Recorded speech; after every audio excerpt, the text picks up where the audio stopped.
بسم الله الرحمن الرحيم.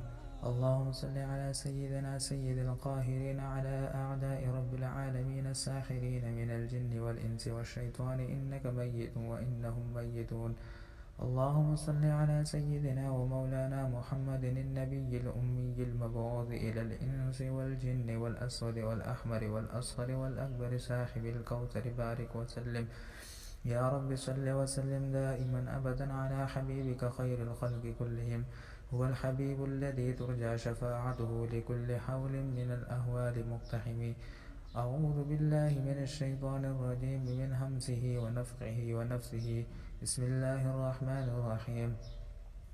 الحمد لله رب العالمين الرحمن الرحيم مالك يوم الدين إياك نعبد وإياك